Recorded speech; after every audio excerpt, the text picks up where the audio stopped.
Hello students, তোমরা কেমন আছো? বসো। উৎসব আমাদের খুবই আনন্দ দেয়। বলো তো, বাঙালিদের বড় উৎসব কোনটি? লিপিকা বলো। দুর্গাপূজা। ঠিক বলেছ, বসো। দেবী দুর্গার অনেক নাম আছে আমরা জানি। একটি প্রচলিত নাম কে বলতে পারো? গৌরব বলো। পার্বতী। ঠিক বলেছ, বসো। বলো তো আরেকটি প্রচলিত নাম। অর্পিতা বলো। অন্নপূর্ণা। ঠিক বলেছ। আজ আমি তোমাদের অন্নপূর্ণা ও ঈশ্বরী পাটনি কবিতাটি পড়াবো। কবিতাটি লিখেছেন রায়গুণাকর ভারতচন্দ্র। কবিতাটি অন্নদামঙ্গল কাব্যগ্রন্থের অন্তর্গত।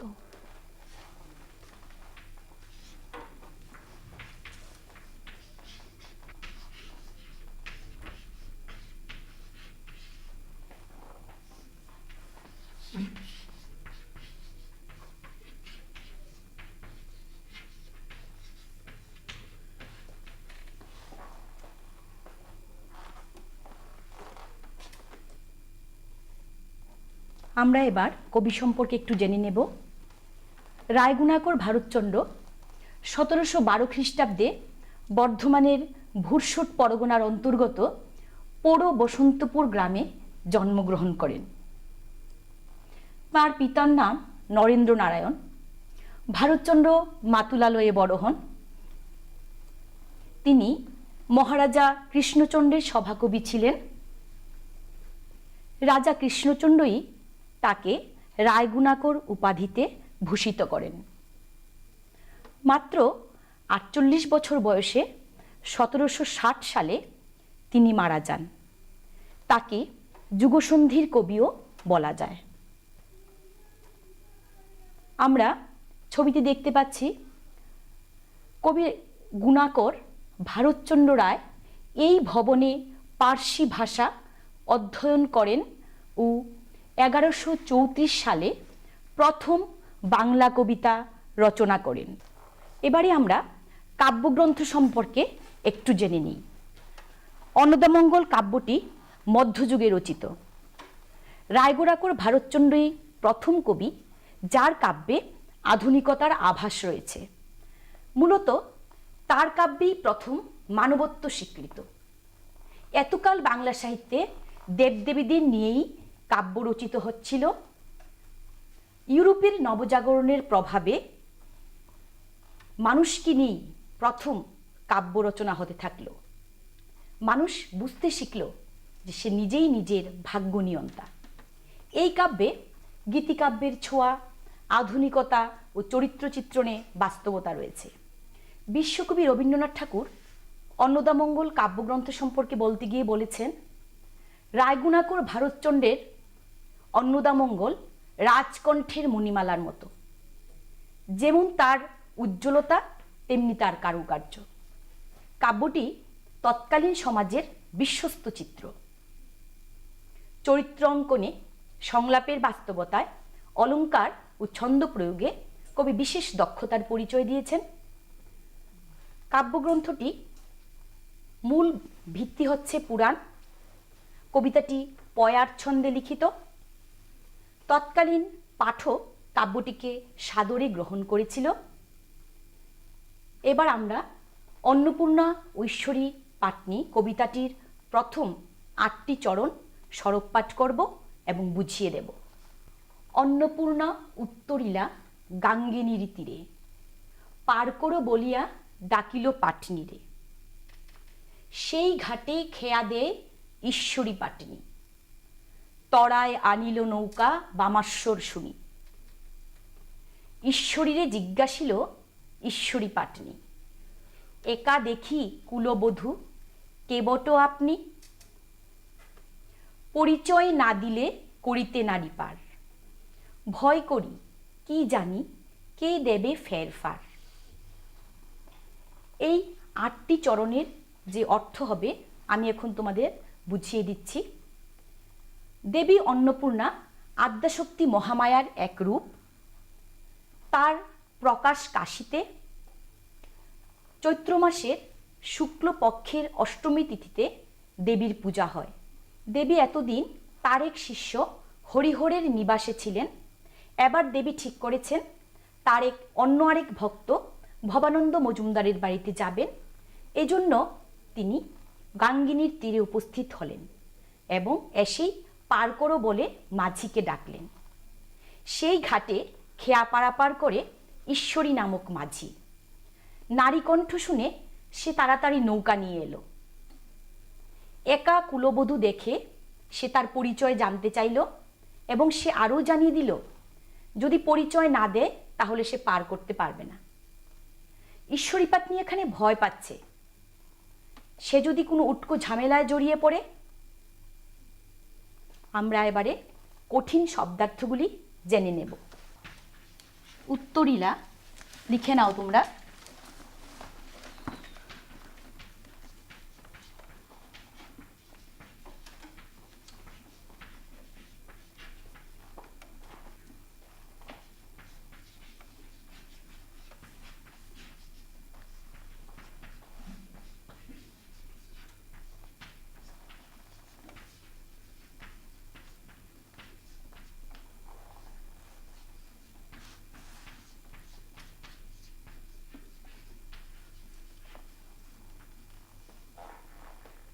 উত্তরীলা উপস্থিত হলেন। তরা তাড়াতাড়ি, বামাস্বর নারী কণ্ঠ, বট হওয়া, ফেরফার, ঝামেলা। তোমরা লিখে নিয়েছো? ম্যাম এখানে দুটো ঈশ্বরী কেন? ঠিক আছে, বসো, আমি বলছি। এখানে কবি ভারতচন্দ্র যমক অলঙ্কার ব্যবহার করেছে। অলঙ্কার তোমরা জানো নারী দেহের সৌন্দর্য বাড়ায়, তেমনি কাব্যদেহের সৌন্দর্যবর্ধক অলঙ্কারও রয়েছে। যমক অলঙ্কার হচ্ছে সেই অলঙ্কার একটি বাক্যে একই শব্দ দুবার ব্যবহৃত হয়ে যদি দুটি ভিন্ন অর্থ প্রকাশ করে তবে তাকে যমক অলঙ্কার বলে। এটি একটি প্রকৃষ্ট যমক অলঙ্কারের উদাহরণ। এবার আমি দেখে নেব প্রথম 8টি চরণের কঠিন শব্দার্থগুলো তোমরা কতটুকু শিখতে পেরেছ। বামাস্বর কথাটির অর্থ কে বলতে পারো? সঙ্গীতা বলো। নারী কণ্ঠস্বর। ঠিক বলেছ, বসো। উত্তরীলা শব্দের অর্থ কে বলতে পারো? কিশোর বলো। উপস্থিত হলেন। ঠিক বলেছ, বসো। ফেরফার কথার অর্থ কে বলতে পারো? গৌরব বলো। ঝামেলা। ঠিক বলেছ। এই 8টি চরণের যে শব্দার্থগুলো তোমরা ভালো করে জেনে নিলে, এবারে আমরা পরবর্তী 6টি চরণ পড়ব এবং বুঝে নেব। ঈশ্বরীরে পরিচয় করেন ঈশ্বরী, বুঝহ ঈশ্বরী আমি পরিচয় করি। বিশেষণে সবিশেষ কহিবারে পারি, জানহ স্বামীর নাম নাহি ধরে নারী। গোত্রের প্রধান পিতা মুখবংশজাত, পরম কুলীন স্বামী বন্দ খ্যাত। আমরা এই 6টি চরণের অর্থ ভালো করে বুঝে নেব। ঈশ্বরী পাত্নী কাছে অন্নপূর্ণা নিজের পরিচয় দিচ্ছেন। পরিচয় দানকালে মনে হবে তিনি নিন্দা করছেন, আসলে তিনি নিন্দাচ্ছলে প্রশংসাই করছেন। কবি ভারতচন্দ্র এখানে আরেকটি অলঙ্কার ব্যবহার করেছেন যাকে বলে যমক, যাকে বলে ব্যজস্তুতি অলঙ্কার। ব্যজস্তুতি অলঙ্কার হলো নিন্দাচ্ছলে প্রশংসা। দেবী অন্নপূর্ণা বলেছেন তিনি নিজের সম্পর্কে অনেক বিশেষণ বলতে পারেন। তোমরা বাংলা ব্যাকরণে বিশেষণ পদ পড়েছ। বিশেষণ কি সেটি কে বলতে পারো? অর্পিতা বলো। বিশেষ্যের দুষ্গুণ অবস্থা সংখ্যাকে বোঝায়। ঠিক বলেছ, বসো। বিশেষণের একটি উদাহরণ কে দিতে পারবে? গৌরব বলো। ভালো। ঠিক বলেছ, বসো। হিন্দু রীতি অনুযায়ী স্ত্রীরা সাধারণত স্বামীর নাম মুখে আনেন না। এখানে অন্নপূর্ণাও তার স্বামীর নাম মুখে আনবেন না। তার গোত্রের বা বংশের প্রধান হচ্ছেন পিতা, তিনি মুখোপাধ্যায় বংশের, এবং তার স্বামীও শ্রেষ্ঠ কুলীন বন্দ্যোপাধ্যায় বংশের। তোমরা ইতিহাসে কৌলিন্য প্রথা শুনেছ। কৌলিন্য প্রথা কে প্রবর্তন করেন বলো তো? অর্পিতা বলো। বল্লাল সেন। ঠিক বলেছ, বসো। আমার ভালো লেগেছে, তোমরা ইতিহাসের প্রশ্ন উত্তরটিও সুন্দরভাবে করতে পারলে। এখানে ঈশ্বরী পাটনি গ্রাম বাংলার সহজ সরল মানুষ, সে লেখাপড়া জানে না। আমি যে অর্থগুলি বলেছি এই সাধারণ অর্থেই সে সেগুলি গ্রহণ করেছে। কিন্তু অন্নপূর্ণা এখানে বোঝাতে চেয়েছেন তার গোত্র বা গোত্র প্রবর্তক ঋষি ভরদ্বাজ, কশ্যপ এদের কথা, এবং মুখ মানে প্রধান, তার পিতা হচ্ছেন প্রধান, এবং তার স্বামী দেবাদিদেব মহাদেব সম্পর্কে বলেছেন তিনি শ্রেষ্ঠ, কুলীন অর্থাৎ তিনি পৃথিবীতে লীন থাকেন, এবং তিনি বন্দ অর্থাৎ বন্দনীয়। দেবাদিদেব মহাদেবকে আমরা সবাই বন্দনা করি। এখানে অন্নপূর্ণা এই অর্থেই ব্যবহার করেছেন। আমরা এবারে কঠিন শব্দার্থগুলি জেনে নেব। তোমরা লিখে নাও। পুষ্টিকর খাদ্য এবং শিক্ষা আমাদের নিতান্ত প্রয়োজনীয় জিনিস। আপনি কি জানেন বর্তমানে ত্রিপুরায় বিদ্যালয় শিক্ষা দপ্তরের অধীনে মধ্যাহ্ন আহার প্রকল্পের উদ্যোগে সবকটি বিদ্যালয়ে সবজি বাগান গড়ে তোলা হচ্ছে। ছাত্রছাত্রীদের পুষ্টিকর খাদ্য প্রদান করার লক্ষ্যে সেই বাগানে উৎপাদিত সার এবং কীটনাশকবিহীন সবজি প্রথম থেকে অষ্টম শ্রেণীর শিক্ষার্থীদের মিড ডে মিলে ব্যবহার করা হয়। চলুন শিক্ষার্থীদের স্বাস্থ্যকর এবং নির্ভেজাল খাদ্য প্রদান ও সুস্থ সমাজ গড়ার লক্ষ্যে আমরা সবাই এগিয়ে আসি এবং প্রত্যেকটি বিদ্যালয়ে সবজি বাগান গড়ে তুলতে বিদ্যালয় কর্তৃপক্ষকে সাহায্য করি।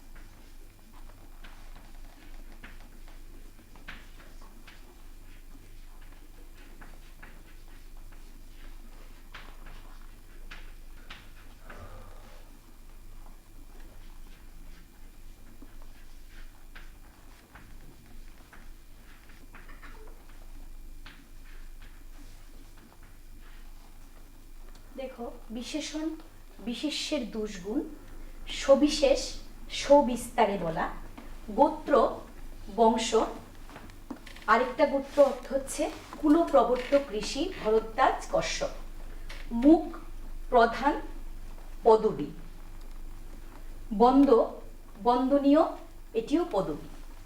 ঈশ্বরী পাটনি সহজ সরল মানুষ বলে সাধারণ অর্থে গ্রহণ করেছে। আসলে অন্নপূর্ণা এই অর্থটি বুঝাতে চেয়েছি। তোমরা লিখেছ, আমি দেখব এবার এই 6 চরণে তোমরা যে অর্থগুলি শিখলে সেগুলি তোমরা কতটুকু বলতে পারো।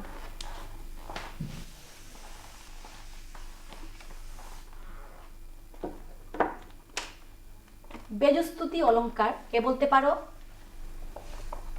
সঞ্চিতা বলো। নিন্দার চলে প্রশংসা। ঠিক বলেছ, বসো। সবিশেষ কথাটির অর্থ কে বলতে পারবে? জয়িতা বলো। সবিস্তার। ঠিক বলেছ। গোত্র শব্দটির একটি অর্থ কে বলতে পারো? বৈশালী বলো। বংশ। ঠিক বলেছ। মুখ শব্দের একটি অর্থ কে বলতে পারবে? বিশ্বজিৎ বলো। প্রধান। ঠিক বলেছ, বসো। বন্দ শব্দটির অর্থ কে বলতে পারো? সঙ্গীতা বলো। বন্দনীয়। ঠিক বলেছ। আমি দেখতে পেলাম তোমরা এই 6টি চরণের কঠিন শব্দার্থগুলিও বুঝে নিয়েছ। এবারে আমরা পরবর্তী আরো 6টি চরণে যাব এবং ভালো করে বুঝিয়ে দেব। পিতামহ দিলা মুড়ে অন্নপূর্ণা নাম, অনেকের পতিতেই পতি মূর বাম, অতি বড় বৃদ্ধপতি সিদ্ধিতে নিপুণ, কোনো গুণ নাহি তার কপালে আগুন। কুকথায় পঞ্চমুখ কণ্ঠ ভরা বিষ, কেবল আমার সঙ্গে দ্বন্দ্ব অহর্নিশ। অন্নপূর্ণা এখানে বলেছেন তার ঠাকুরদাদা বা পিতামহ তাকে এই নাম দিয়েছে। তার স্বামী প্রসঙ্গে বলতে গিয়ে বলেছেন তিনি অনেকের পতি, অর্থাৎ তার স্বামীর অনেক স্ত্রী আছে এবং তিনি বিপরীত স্বভাবযুক্ত। তিনি বয়স্ক এবং নেশাখোর, তার কোনো গুণ নেই, অর্থাৎ তিনি নির্গুণ, এবং সেজন্য তিনি তার স্বামীকে কপালে আগুন আগুন বলে গালমন্দ করছেন। তার স্বামীর কণ্ঠে বিষ রয়েছে এবং তিনি সবসময় খারাপ কথাই বলেন, এবং এরকম স্বামীর সঙ্গে তার নিত্য কলহ ঘটে। ঈশ্বরী পাটনি এই সহজ সরল অর্থ গ্রহণ করল, কিন্তু অন্নপূর্ণা এখানে বুঝাতে চেয়েছেন তার পিতামহ ব্রহ্মা তাকে এই নাম দিয়েছে। তার পতি মহাদেব, সমস্ত ভক্ত নারীরাই মহাদেবকে পতিরূপে পেতে চায় এবং অন্নপূর্ণা মহাদেবের বাঁ দিকে অবস্থান করেন। তিনি আদি দেবতা মহাদেব, তাই তাকে বড় বলা হয়েছে, এবং তিনি অনিমা, লঘিমা এসব শক্তিতে সিদ্ধ পুরুষ। আবার ভক্তকে তিনি সিদ্ধিও দান করেন। তার কোনো গুণ নেই, তিনি ত্রিগুণের অতীত। ত্রিগুণ হল সত্য, রজ, তম। মহাদেব এইসব গুণের অতীত।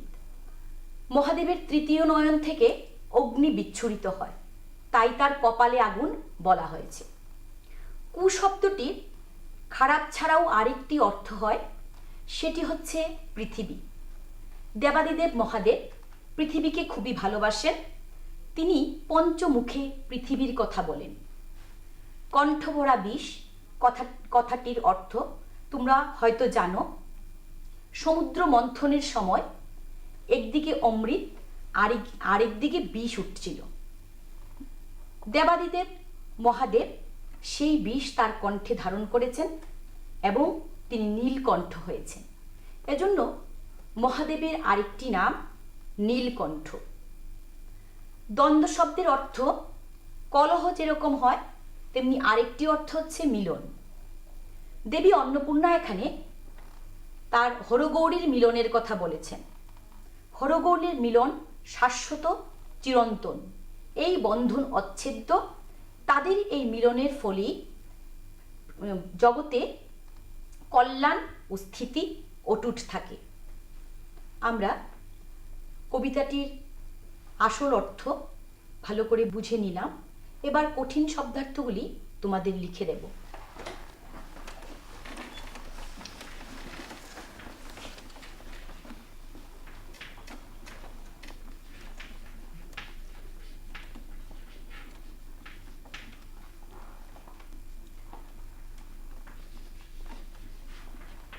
তোমরা লিখে নাও।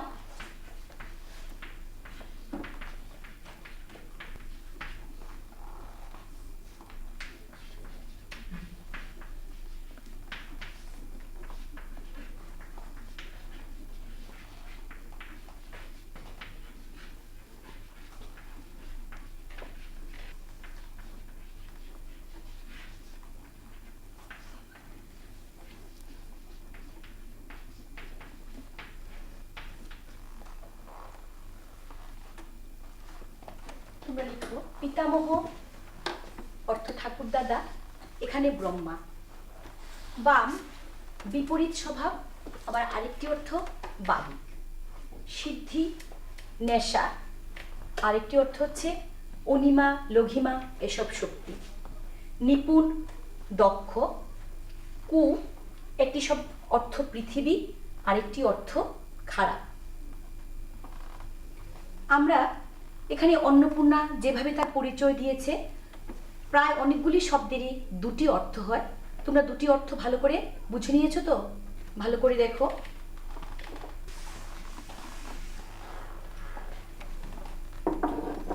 কঠিন শব্দার্থগুলি তোমরা জেনে নিলে। এবার আমি দেখব তোমরা কতটুকু শিখতে পেরেছো। বলো তো, কু শব্দের একটি অর্থ কে বলতে পারবে? কিশোর বলো। খারাপ। ঠিক বলেছো। আরেকটি কু শব্দের অর্থ কে বলতে পারো? কাজুরি বলো। পৃথিবী। ঠিক বলেছো, বসো। সিদ্ধি, সিদ্ধিকতার অর্থ কে বলতে পারো? বলো সঙ্গীতা। নেশা। ঠিক বলেছো। আরেকটি সিদ্ধি অর্থ কে বলতে পারবে? হ্যাঁ, লিপিকা বলো। অনিমা, লঘিমা ইত্যাদি। ইত্যাদি শক্তি। ঠিক বলেছ, বসো। নিপুণ শব্দটির অর্থ কে বলতে পারবে? গৌরব বলো। দক্ষ। হ্যাঁ, ঠিক বলেছ। আমি দেখতে পেলাম আমরা আজ যা পড়িয়েছি তোমরা খুব ভালোভাবেই করতে পেরেছো। এবার একটি প্রশ্ন আমি দিয়ে দিচ্ছি, তোমরা বাড়িতে তৈরি করে আমাকে দেখাবে। লিখে নাও। অতি বড় বৃদ্ধপতি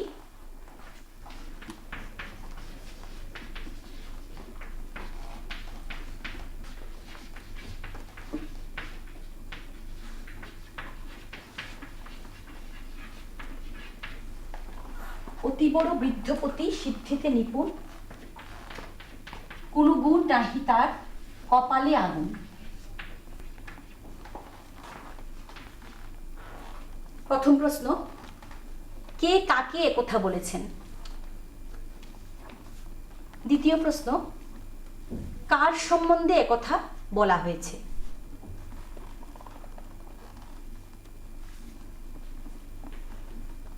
বিশেষণটির অর্থ বুঝিয়ে দাও। আজ এ পর্যন্তই। সবাইকে ধন্যবাদ।